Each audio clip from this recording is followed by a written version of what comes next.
Hi, welcome to another exciting episode of the Andre The Beast Crayton Show. Another exciting show and definitely another exciting guest. Today, we're going to go into this is going to be an interesting story. Two-part story, so to speak. The first one is about purpose. And the next one is, this is kind of crazy, but listen to what I'm about to say. A marriage contract.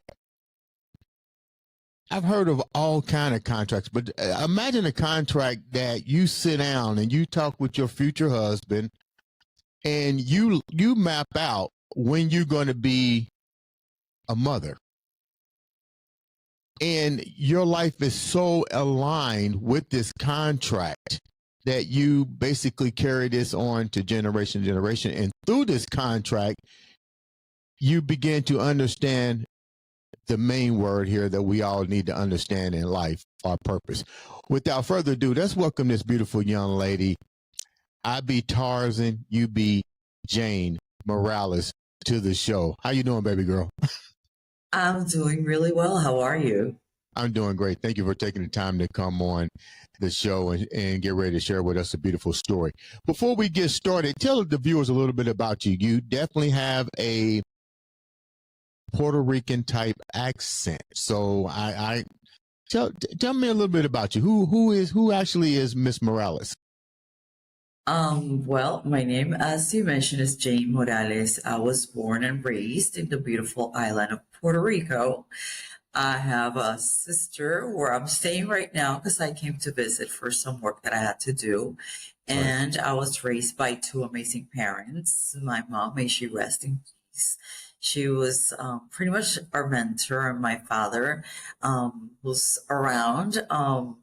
They were amazing parents. They raised us to be open-minded, to be human beings, respectful human beings, being compassionate, and really seeing other people as well. I come from a very strict home, but they were fun at the same time. They were strict, cool parents, which is what we are with our sons right now. And they did raise us, to have goals in life. We became professional ballet dancers at a very young age, which we enjoyed very much, and still to this day we love. That's one of our passions, ballet. And then my sister, my father always knew because every summer we would travel. And by the time I graduated high school, we had traveled to 32 countries. That was one of his missions with us, to see the world. We didn't live in Manchester or anything like that, but pretty much that was part of their plan, to show us the world. And then to send us off to college. There are great universities here where my father is a chemical engineer. My mother was an accountant, and they went to the University of Puerto Rico. But they wanted us to fly, and go and learn. So they kind of put us in the road to go out to the U.S. For college. So my sister, yes. Not to cut you off, I'm going to ask you a question real quick so we can get a little bit more insight, because a lot of us don't have the pleasure to go to Puerto Rico. Only thing we know about Puerto Rico is the brochures and the advertisements to come and vacation there. But what's the advantages and disadvantages of Puerto Rico? Because I hear different stories from different people. Some say that they didn't, the economic situation is different, that you have to really be economically sound in order to enjoy the benefits of not only being on the island, but like you said, you became, you and your sister, professional ballerinas, which takes money. What's the advantages and disadvantages growing up there? I think it's a wonderful island. We are very special people, humble, we're caring. I always say that the best thing, aside from the beaches that we have in Puerto Rico, are the people of Puerto Rico. We are incredibly giving. We are fun. We love music. It's my husband. He's from Spain. He's not from Puerto Rico. He tells me that whenever he comes here, he realizes that either everyone sings or plays an instrument. We have right now the number one artist in the world, Benito Antonio Martinez Alcazo, also known as Bad Bunny, is from Puerto Rico, which he just sold out 31 concerts right here in Puerto Rico. And it was on Amazon Live last Saturday, and he broke records of being the number one concert being streamed live So you're all over saying the that world. there's no So disadvantages. You're saying there's no disadvantages living and growing up in Puerto Rico. Everybody is pretty much well-to-do and can thrive. Is what you're saying? well, I'm not here to talk about economics, but I'm here to talk about the people of Puerto Rico. One of the Mhm. great advantages is that the people of Puerto Rico are extremely special, you know, Right. and I wouldn't change that for the world. When Right. you come here, you meet people on the street and they invite you to their homes. You Mhm. know, that's something that I have not seen anywhere else. And they're Right. very real, you know, the people of Puerto Rico. Mhm. And I think it's a happy place as well. Everyone has to find their path, you know, Mhm. whether you are in an advantageous place or not. And there's people that, for example, my father, he didn't grow up in a privileged home, barely had any food, and he became a chemical engineer because he Right. studied. He did well in high school, the way everyone should do, and he put himself through college. You know, in one of the top universities in engineering in the world. Pretty much, it's here in Puerto Rico. So it's a matter of if you have drive, if you have a plan, if you have a purpose, if Mhm. you have perseverance, and if you stop dragging through life, which is the title of my book. Now let's go back a little bit. You mentioned that you're a professional ballerina. How long have you been doing ballerina and dance and in the arts? I was a professional ballerina for a long time. I started when I was like 4 years old, and I danced all, you know, professionally all the way through college. And then I did musical theater. And then after my kids were born, I stopped for a while. And then I went back to classes. But that's part of being Puerto Rican. Puerto Ricans are dancing all the time. So I pretty much dance everything. I go from ballet to any genre of dancing. But yes, I was a professional ballerina. My sister was too. I became professional at the age of 11. That's wild. Like, how did you become a professional ballerina at the age of 11? I mean, seems like that would, I've seen dance and so forth here in the States. I mean, it seems like it would take a very, very, very long time to develop those skill sets, even for an adult. But you turned professional at 11 years old. How is that possible? I'm trying to understand. I guess you have to be born with a natural talent first and foremost, Yeah. then very disciplined. I remember I would go when I joined, I was dancing and I was training. It was hours of training after school and then coming home to do homework. And then when I became professional, it was the same. It was a job. So you have to have a drive and you have to know and you have to have goals and you have to know what you want to do. So I guess I've always developed an instinct. I did develop an instinct at a very young age to know what I wanted to do and to know where, kind of like to focus and how to get to places and where to decide when enough was enough and I needed to switch paths or to know even going to a party and just being able to say, I don't want to stay here, you know? So I think it's a combination of everything, whether you're a professional ballerina at the age of 11 or at the age of 20. You know, it takes discipline, focus, perseverance, grit, you know, and just a Was lot this of something that you, mental. was this something that you and your sister always wanted to do? There was no other focus anywhere else. You knew right off the bat this is where you wanted to place your attention is being a professional ballerina. Well, that went on until I went to college. When I went to college, in high school, I made decisions to do, even though I was still dancing, I made decisions that I wanted to do other things in life.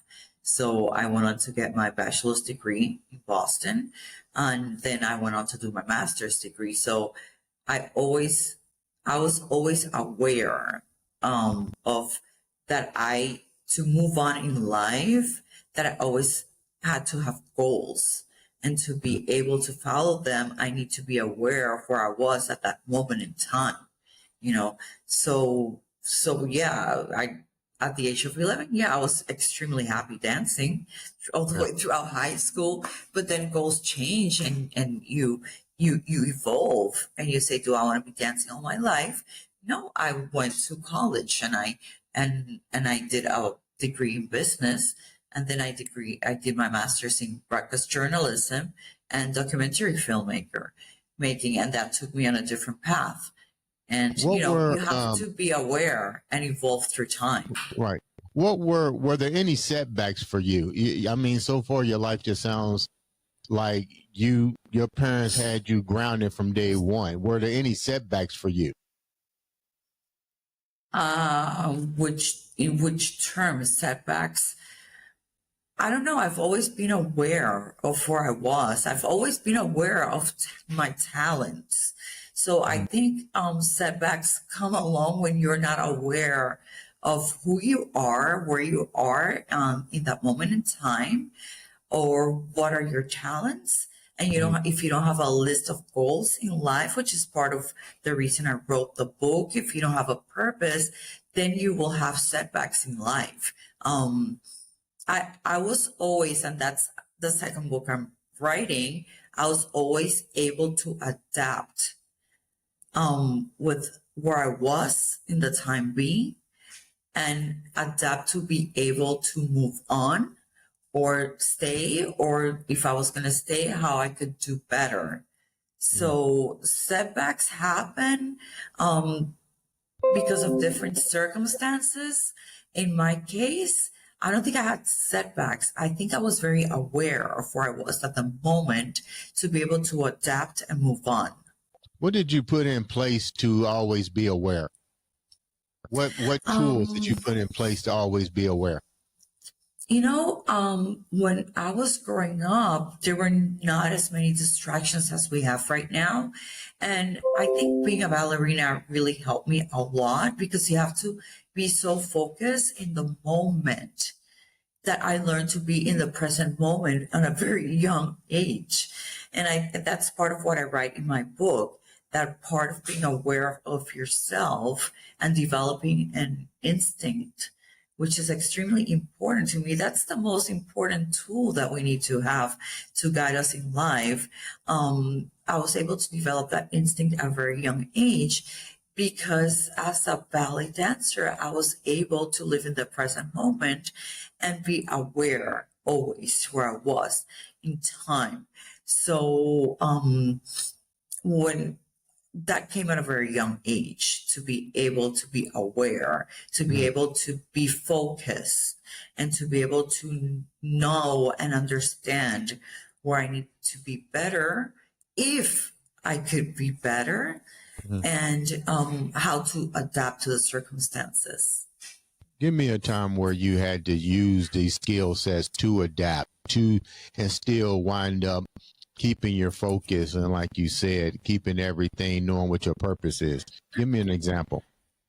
I always say that when you're focused and you really know who you are, and really understand where you come from, and really love where you come from, you not necessarily have to love everything that happened to you, but understand yourself, and there's a reason for the road we travel.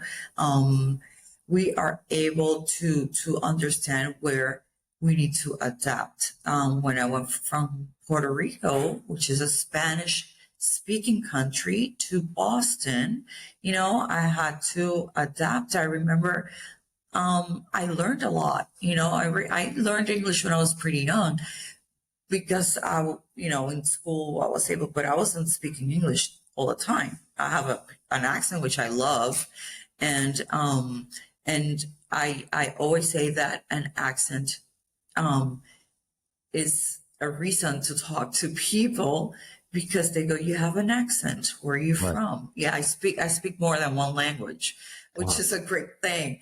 So, arriving in Boston to me, that was one of the places that I had to adapt, but in a good way, not adapt saying, oh, well, I don't have what I had in Puerto Rico. No, how do I adapt because I'm in Boston now to be a student to really add to myself and add to my life. I remember being in Harvard Square and some lady coming to me, and I think that was really funny, saying she was started kind of screaming. So time that was in the 80s, things haven't changed much.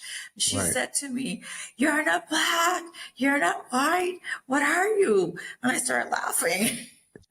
Someone else would probably be gotten mad or upset or like scared or something. And I started laughing. I said, I am Puerto Rican. And that question happened to me so many times because they would look at me or they would hear my accent and I would say I'm Puerto Rican. And I found so many uneducated people along the way that I ended up saying that I was an alien. So everything that could have made someone upset, I turned it into a moment to laugh, educate when I had the energy to educate, laugh, or make something up like saying, yeah, I'm an alien, because you would try to explain and people would understand. What But were that they? never What were stopped they? me. What were they miseducated about when you arrived here? Like, what were Like, some of the things that you've encountered? um, even in college, I remember my roommates from Puerto Rico, because I grew up with them here. We would laugh because even college kid would ask us, where is Puerto Rico to start? I mean, these are college kids going to a really good school. Where is Puerto Rico? So you speak a different language? Duh, yeah, we speak a different language. How did you get here? Like, what form of transportation? Right. Did you drive? Did you take a train? And at some point we started laughing and would say, no, we canoed all the way from Puerto Rico to Boston, you know? Yeah, I mean, we turn everything, the first time they ask, it's like a shock, but then they ask so many times that it became a joke, and, and pretty much we would have to educate a lot of people that Puerto Rico is an island. It's in the Caribbean. We are part of Latin America, but we're not South America, North America, or Central America. We're the Caribbean. We speak a different language, and it's called Spanish. And we love our roots, we love our language, and we love the people that we are. So that was part of the education, but it was more like, I love talking about where I came from and who I am, instead of making it something that would annoy me. On the contrary, Right. it gave me a chance to speak about me. When did the shift change for you? You come over here. You come over to the United States. You go to Boston. You attend college. You educate the miseducated about your culture, where you come from. You're not doing ballet anymore. You decided to do a change in life. When did that happen, and what was the reason for that particular career that you got into, journalism? Um, I was still dancing when I was in Boston. I was still taking classes with the Boston Ballet. So I was still dancing. I was doing musical theater. I was dancing in college as well. So I kept on dancing for many years. So after I did my master's at Boston University in broadcast journalism and documentary filmmaking. And I knew I wanted to combine the business and the arts somehow. When I grew up with a father that loved film, so he would take us to the movies all the time. And the only night we were allowed to stay up late was the night of the Oscars. So when I was 14 and I had to do a speech for my English class in public speaking, I did it on the Oscars, and I wrote about the history. I put it down, and then I gave my speech on the history of the Oscars. And I ended up, my last line was, "And one day I will be at the red carpet."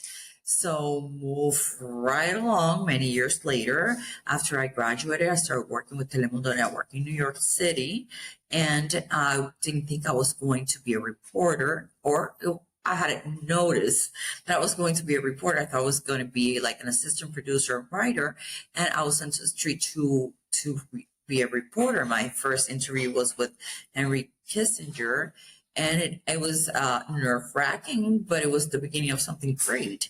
So I continued. After Telemundo, I went to Miami, and then I started working with NBC Network. NBC started a 24-hour news channel, and they needed people because that had a Spanish background, because it was a 24-hour news service in Spanish. It was the first one before CNN. It was 24 hours of news to all the Spanish-speaking cities in the U.S., all of Latin America, and the Caribbean. So I started working with them, and going down the line, I ended up becoming their entertainment news anchor. I had an entertainment news segment, and I ended up being the first within the U.S. for an American network, the first Spanish-speaking reporter live on the red carpets. Wow. At the Oscars. Wow. Congratulations on that. Yeah. Yes. Yeah, it was great. It was fun. It was like, fulfilling something that I always wanted to do. And I started when I was 14, and I said, and one day I'll be at the Oscars. So you kind of had predestined your purpose. You knew exactly where you wanted to be at what time and so forth. Exactly. I was very aware of my talents. Right. I knew I was not going to become a singer. Right. I did not want it to be an actress. People ask me, what did you have? I never wanted to be an actress, but I knew what were my talents. I knew what I enjoyed, and I knew what I could do with my talents to make a career out of it. When did you decide to write your book? And tell me a little bit about your book and how that all unfolded for you. When I had our first son, I really wanted to spend time with my kids at home. I had gone from NBC to becoming the communications director for Cartier Jewelers. I was in charge of their Latin American markets, at the Caribbean, and I was everything that had to do with media, public relations, and advertising. After 6 years, my husband, who's an entrepreneur, he said, I think it's time, because we were young.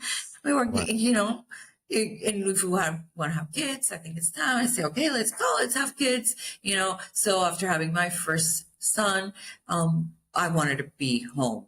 So I kind of reinvented everything, and I started to continue my education from home.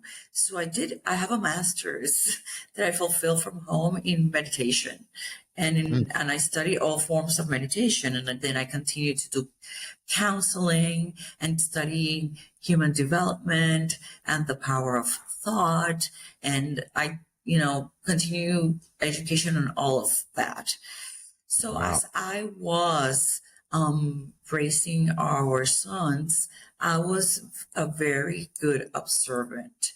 So with all of my degrees, I started my own business on, talking to people, not as a counselor, because I don't, do issues like psychological issues, but more as a way for them to understand that to achieve certain goals, you first have to know your talents, you have to know your real purpose, you have to have goals, daily goals, weekly goals. Every month you have to adapt those goals you have to put them down in writing to be able to be accountable and then adapt them as well. So I started doing that work with people all the way from high school kids that didn't know what they wanted to study in college, right. College kids. I've done college counseling as well, all the way to executives, top CEOs, women that wanted to go back to the workforce, or women that wanted to change careers, and entrepreneurs as well. So I was doing that work. And I said, when COVID hit and everything was kind of a relaxing moment, to take us back in time and stop for a moment. I said, you know what? I have developed all these strategies throughout my experience since I was a kid, all the way, to raising my sons and helping people professionally. I think it's time to put them in a book. So that's when I started writing. And Right. the title pretty much came pretty easy because I would see a lot of people that were lost. So I said, we need to stop dragging through life, Right. and start living. And the way we start living is identifying our purpose. It doesn't have to be a huge purpose. You don't have to live in a mansion. You can live anywhere, but you can have a purpose from being, today I'm going to be the best person I can be to my neighbor, all the way to I want to write a book. I want to get a college degree. I want to work doing X, Y, and Z. But at the same time, we have to be clear to understand what are our talents, because we can dream, but we have to know our talents to know how far we can take those dreams. So during COVID, I started writing the book. I Right. started, to share my strategies to get there and to because in the end, it's like we need to stop dragging, to start living, to find a purpose, to achieve our goals. But ultimately, what we need to do is to be happy.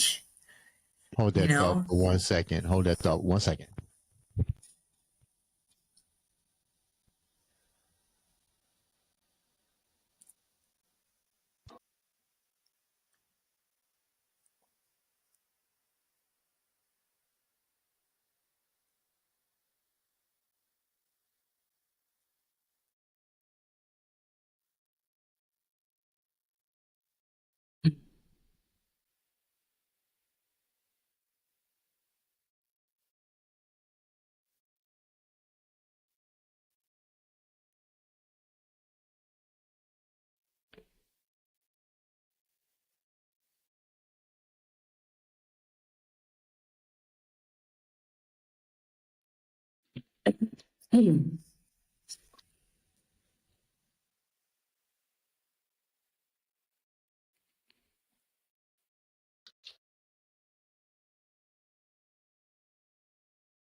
Okay, I'm so sorry. I had No worries. I had knee surgery, so I had to take a water pill to drain that fluid off my knees. Okay, so Understandable. thank you. So we're gonna start back with this question. Okay, 1, Yes. 2, 3. All that really sounds really good, and I like what you said and the reason for writing the book. My question is, you mentor, so to speak, with people who like these tool sets. Let's call it what it is. These tools to understand their purpose. My question here, as it relates to your book, as it relates to everything that you've done to master your destiny, what are some of the crippling factors that you notice with people having the inability to falter through these steps that you've done and based on your book? And then the second part of that is, what age brackets are you seeing the most difficulties with people trying to understand their purpose? Well, the younger you are, the better you are. Okay. You're in a better position because when I work with the younger people, they can identify their talents really fast. They Right. are not wasting time because as you get older, you have not necessarily wasted. I don't want to call it wasted, but maybe you have derailed yourself for a few years. So when I work with young people, they're very open and they're very easy. They catch things very easy, in Right. a easier way. So we work identifying talents. So that's why I started with the second question first, because I have worked with people all the way from their high school age, and I have worked with them all the way to the professional careers where they have achieved what they wanted. Then one of the the first question is that people, if they don't identify their purpose, if they don't identify their talent, Right. and if they don't have a set of goals, they can confuse Okay. things. They get confused along the way because the ultimate goal is to not only be a better human being, but also be happy. Because when you're happy in life, you achieve not only great things for yourself, but also for the people around you. You know, when you're happy, you can be a great person to the people around you. And I see a lot of people in top positions that are not happy because they have taken the different road that really has not necessarily put them in a place to use their talents correctly, Right. achieve the goals, fulfill their purpose. And sometimes people confuse purpose with maybe I would have millions of dollars. Well, That's well, not Jane, going to make you happy necessarily, you well, know? Jane, It's like, this is what I tell people, and I mean, you can put a rebuttal on this if you want to. You went to college. I went to college. Universities and colleges don't teach that skill set nor that mindset. School is designed to create a labor force. So where, with that being said, let me think how I want to put this. What needs to be put in place? Because we go to school, we're supposed to be the academic paralysis of higher education to get your goals. I get exactly what you're saying. These things in education is two different things, but the school basically says, this is what you, like you said, this is what you need to do. I want to be a millionaire. You got to go get that particular degree. You got to get married. You got to have children. This is the Brady Bunch life. And this is how men and women for years have conditioned themselves through the imagery of the media, which you've been in the media. This is how you need to be. You need to be the beautiful wife. You need to go home. You need to cook. You need to do this. What needs to change is what I'm saying to make your message resonate to the people.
You know what, We Dan?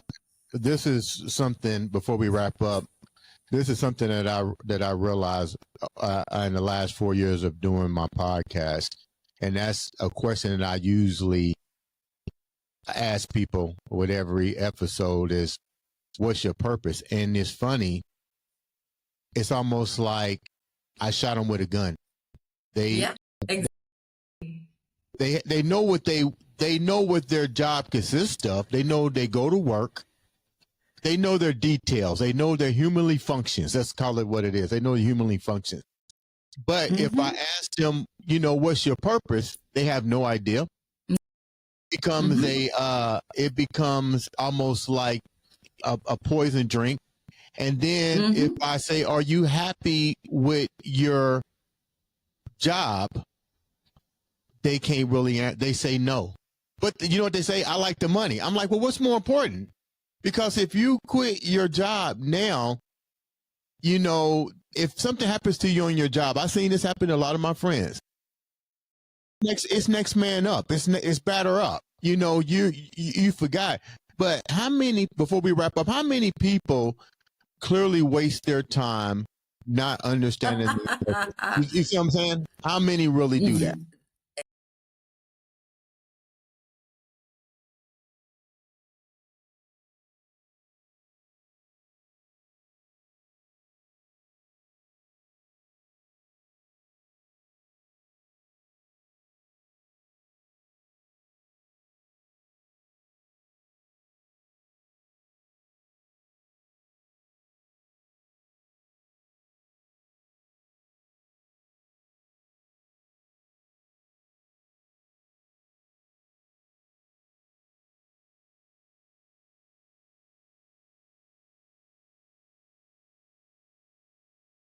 Yeah.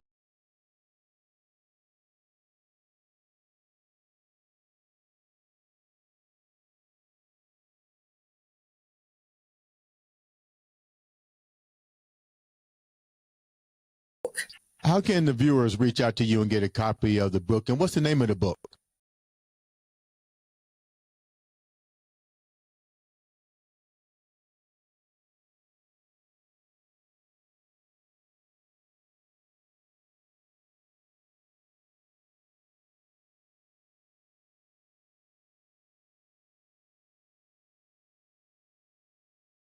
Dan, thank you.